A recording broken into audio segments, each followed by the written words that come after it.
नमस्कार. हिमालयन सिरीजच्या या विशेष भागामध्ये पुनश्च एकदा आपलं स्वागत आहे. शिमला कुलू मनालीची 6 दिवसाची ट्रिप पूर्ण करून आम्ही आता पंजाबमध्ये प्रवेश करतोय. पंजाबमध्ये प्रवेश करताच पंजाबची जीवनदायी म्हणून ओळखली जाणारी सतलुज नदी आणि तिचे हे सुंदर आणि विहंगम दृश्य पाहण्याचा योग रूपनगर या ठिकाणी आला.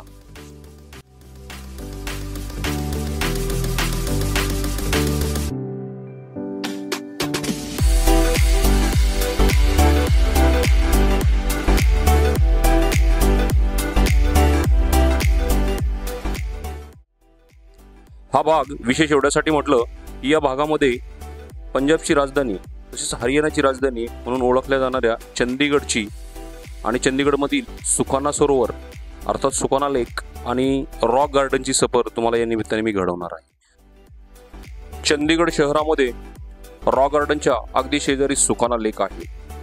हा सुखाना लेक 1958 मध्ये बांधण्यात आला. सुखाना लेकचा एरिया 3 स्क्वेअर किलोमीटरचा असून हे अतिशय निवांत आणि आकर्षक असे ठिकाण असून या ठिकाणी पर्यटकांची नेहमीच वर्दळ असते. याच्या बाजूला सुंदर असे गार्डन बनवलेले आहे.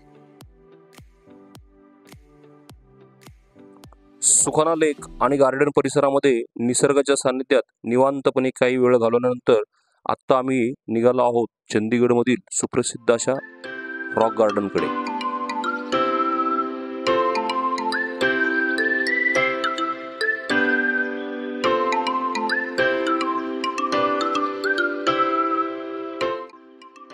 येथे गार्डनसाठी अत्यल्प अशी फी आहे.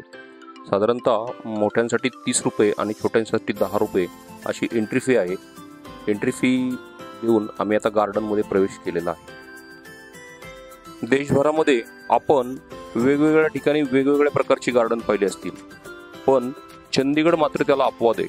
चंदीगडमध्ये इतरही वेगवेगळी गार्डन्स आहेत, मात्र रॉक गार्डन किंवा दगडाची बाग असणार हे एकमेव शहर.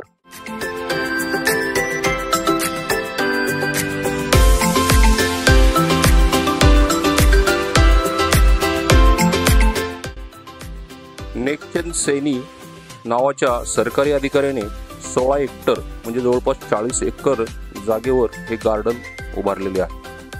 आपल्या फावल्या वेळेमध्ये अगदी गुपचूपपणे या अधिकाऱ्याने 1957 मध्ये हे गार्डन बांधण्यास सुरुवात केली.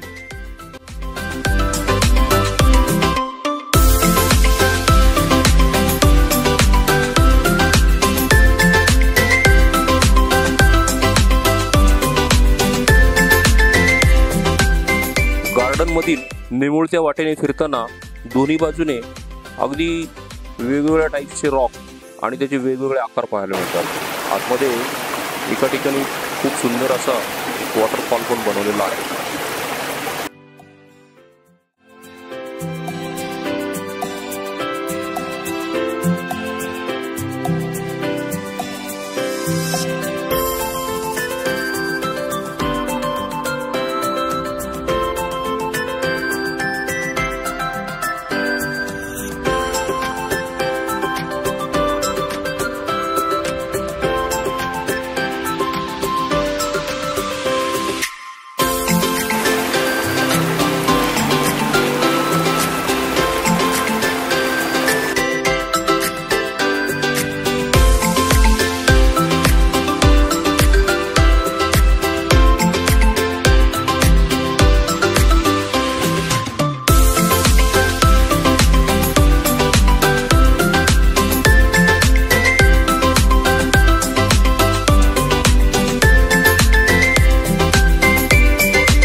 या भव्य अशा रॉक गार्डन मधील निमुळत्या वाटेने फिरताना आणि आजूबाजूचे दगड निहाळताना थक्क व्हायला होते.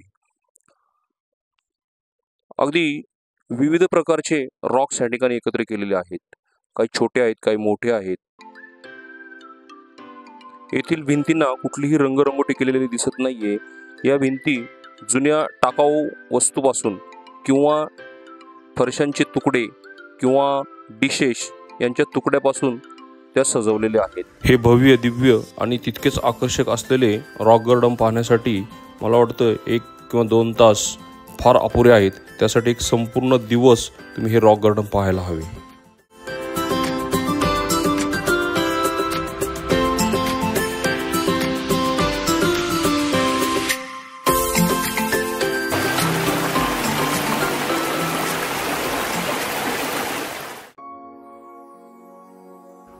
रॉक गार्डनचा मुख्य भाग पाहिल्यानंतर त्याच्या शेजारीच असलेल्या नवीन दालनामध्ये आम्ही आता प्रवेश करतोय.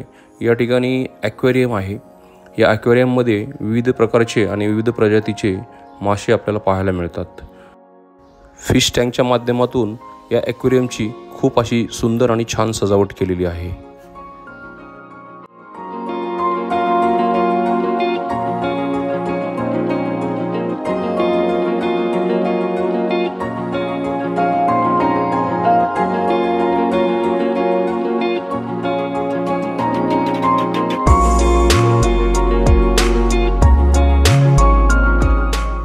ॲक्वेरियमच्या शेजारी मॅजिक मिरर लावलेले आहेत. या मिररमध्ये आपली प्रतिमा पाहताना आपल्यालाच हसायला येते.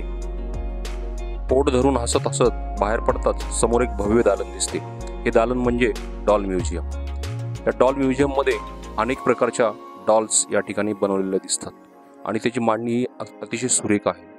या डॉलच्या माध्यमातून पंजाब हरियाणाची संस्कृती दाखवण्याचा हा एक प्रयत्न आहे. या डॉल्स टाकाऊ पदार्थापासून बनवलेले आहेत.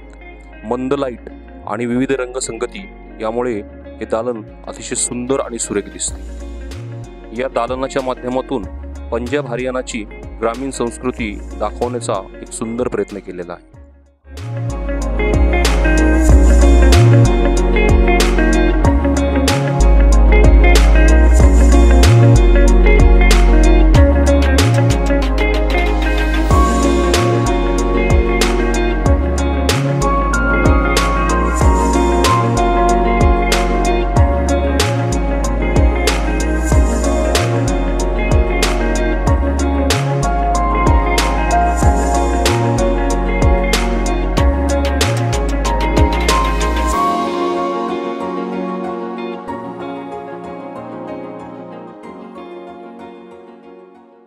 इतके सुंदर आणि अनेक रंगसंगतीचा वापर करून बनवलेले हे डॉल म्युझियम पाहून आम्ही जेव्हा बाहेर पडलो तेव्हा खरंच विश्वास बसत नव्हता की इतक्या सुंदर पद्धतीने सुद्धा काही टाकाऊ वस्तूपासून टिकाऊ करता येते.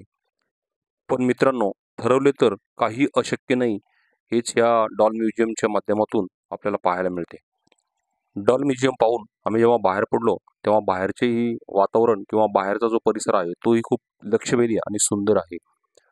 या ठिकाणची सजावट आणि वातावरण पाहून दिवसभर केलेल्या पायपिटीचा थकवा कुठल्या कुठे निघून जातो.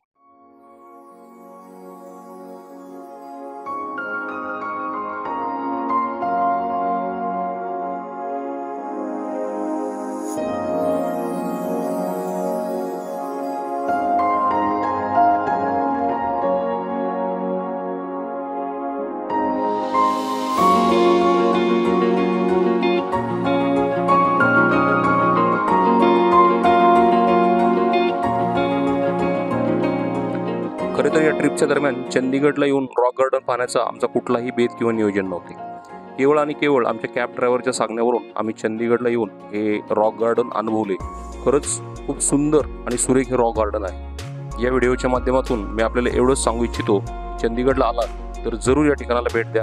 बिलकुल हे ठिकाण मिस करू नका. तर मित्रांनो, ही अनुभव समृद्ध सफर या ठिकाणी मी आता थांबवतो. भेटूया पुढच्या व्हिडिओमध्ये लवकरच. Good bye.